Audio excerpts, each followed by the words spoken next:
자치단체가 감시가 어려운 3지역의 공공기관 기간제 근로자들의 정규직 전환을 피하기 위해 편법 계약을 지속했다는 의혹이 제기됐습니다.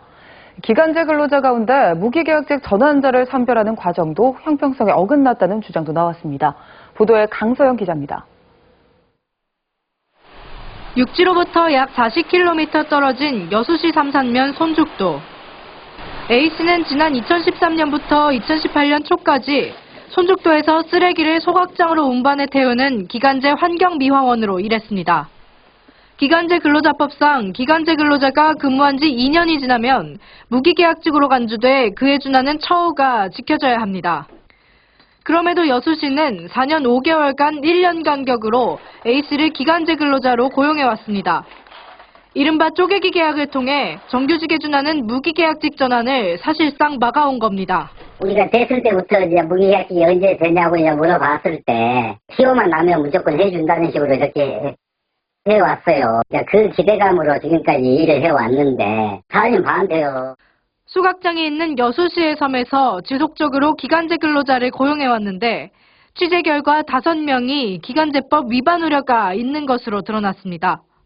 문제는 이뿐만이 아니었습니다. 지난 2017년 손죽도와 연도의 기간제 미화원 중 일부가 갑자기 무기계약직으로 전환됐는데 그 과정에서 전환 계획을 사전에 고지하거나 전환자 선발 기준을 설명하는 절차는 없었던 것으로 드러났습니다. 10월 달쯤에 그 여수 가서 건강검진 해야 되고 뭐 서류를 해야 된다고 여수시에 가야 된다고 그러더라고요. 그래서 알았죠. 당시 미화원 무기계약직 전환 과정을 담당했던 여수시 공무원은 마을에서 평판이 좋고 트럭 운전이 가능한 1명을 내부의 추천을 통해 전환했다고 설명했습니다. 자격증인가? 네네. 그분도 그것도 소유하고 계셔가지고. 네. 그리고 마을 그 일에 적극 참여해서. 네네. 마을 일도 잘 도와주시고. 네. 그냥 마을 평판이 좋았던 것 같아요. 그때 당시 저희들 공무원이 전화는 그냥 내부적으로 추천받아서 그 인사위에 넘겨서 그런 식으로 지금 했던 게 가능이었거든요.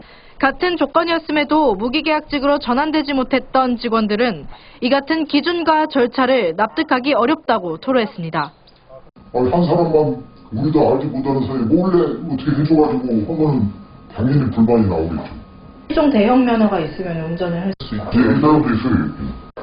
저 사람 휴가 갔을 때 누가 운전할까요? 그럼 동네 청소 안 해야죠. 정부의 가이드라인은 공공기관 비정규직 근로자의 정규직 전환 절차와 과정을 투명하게 공개하도록 권고하고 있지만 그야말로 권고사항일 뿐입니다.